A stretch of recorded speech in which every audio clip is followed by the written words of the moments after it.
Today's topic is quotient space X by R.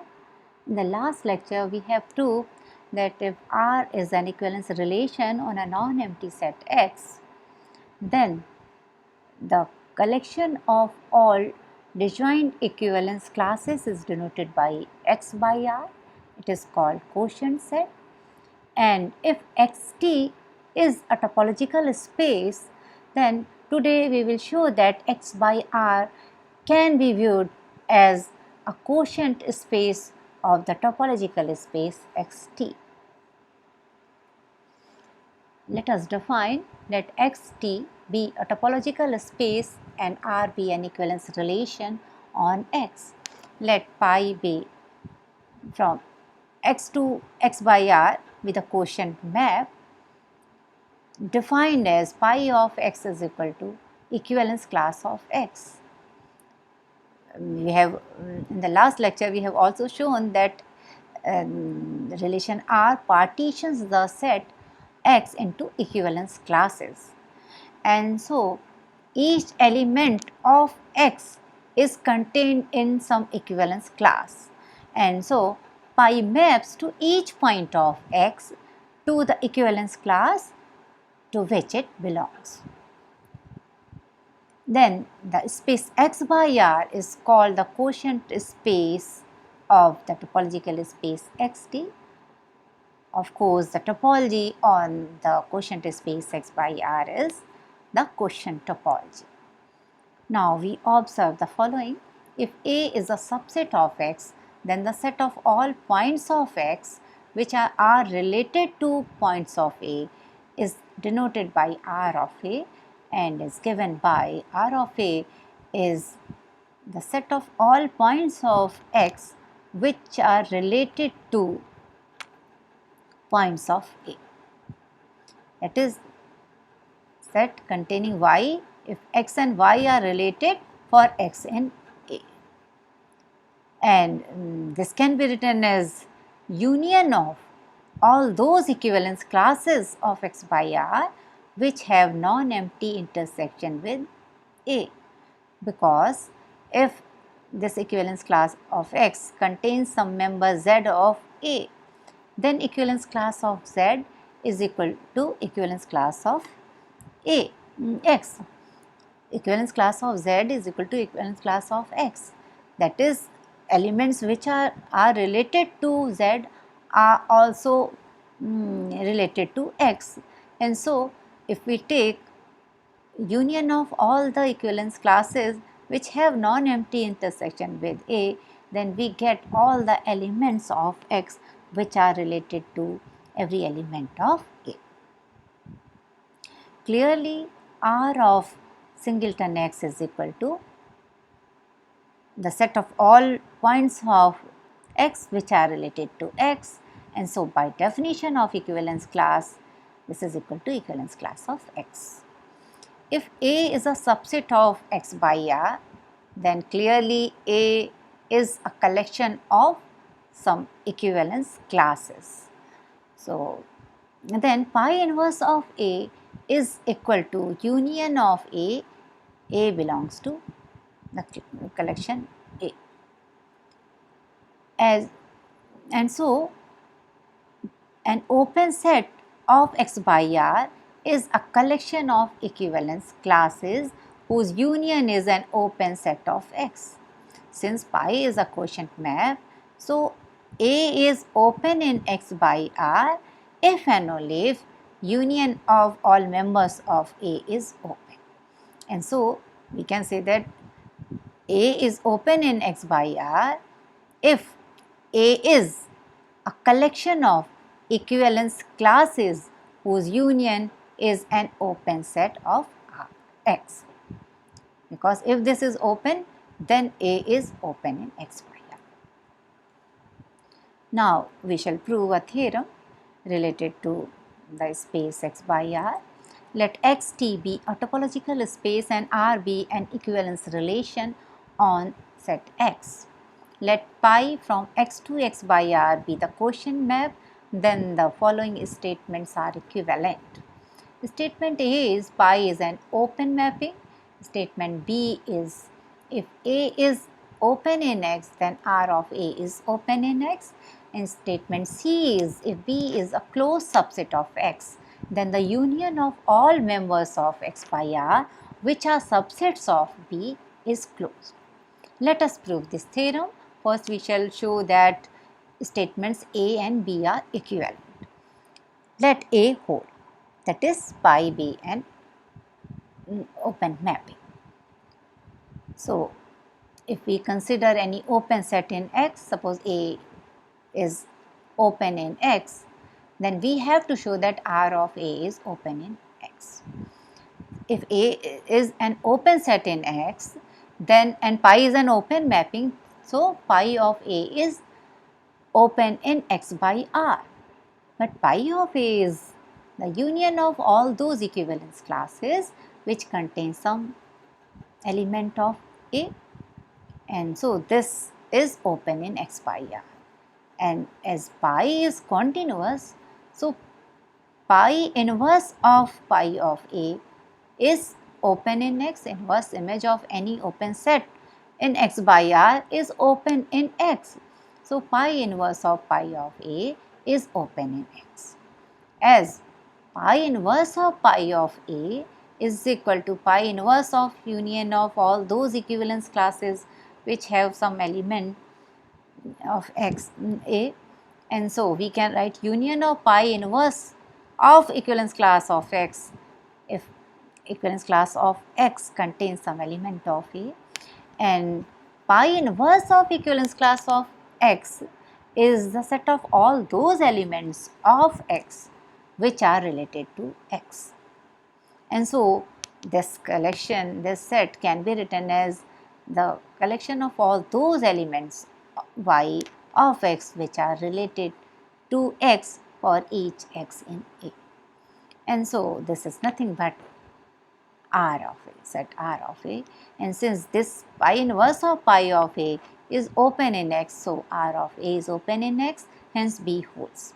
Conversely, let R of A be open for each open set A of X, as we have shown that R of A is equal to pi inverse pi of A, and R of A is open for any open set A of X.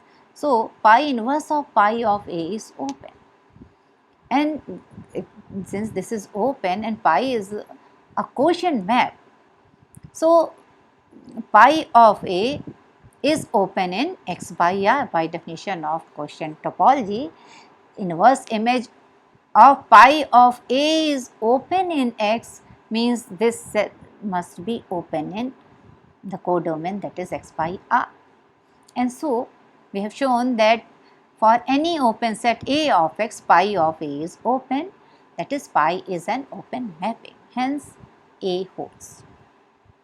Now we shall show that statements B and C are equivalent. Let B hold, that is for each open set A in X, R of A is open in X. So we have to show that if B is a closed subset of X, then the union of all members of X by R which are subsets of B is closed. So let B be a closed subset of X. Then its complement is open in X, and so by hypothesis R of X minus B is open in X, and so its complement, that is X minus R of X minus B, is closed in X. And now we consider this term complement of R of X minus B. So first we recall the definition of R of X minus B, as R of X minus B is union of all those members of X by R which contains a member of X minus B. So R of X minus B contains X minus B, and so its complement, if we take here complement, then the inclusion relation will be reversed, and so complement of R of X minus B is contained in complement of B, that is B. And complement of x minus b is union of members of x by R, and this is contained in B. And so, complement of R of x minus b is the union of all members of x by R which are subsets of B.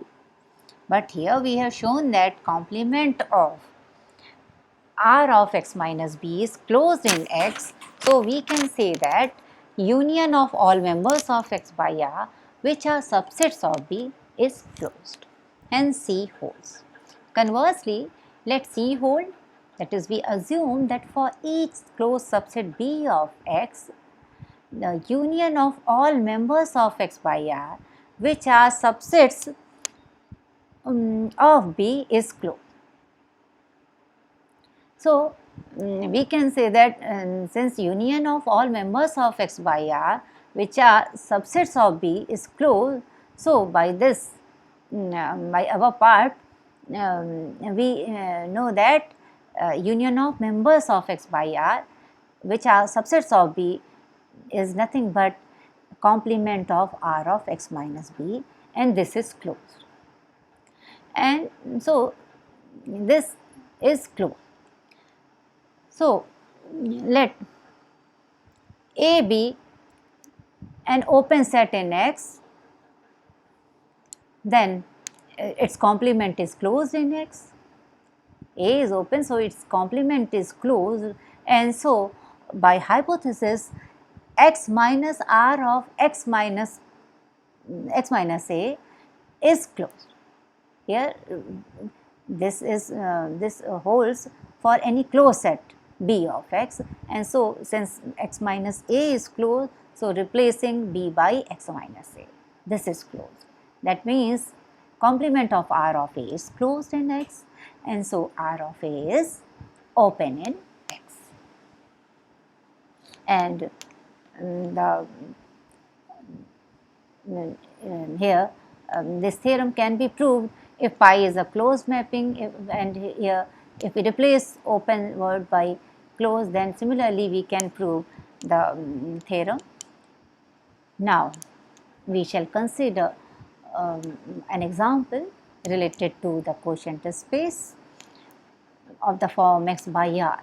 Consider the usual topological space Ru and the relation R on R, the set of real numbers, defined as x related to y if and only if x minus y is a rational number.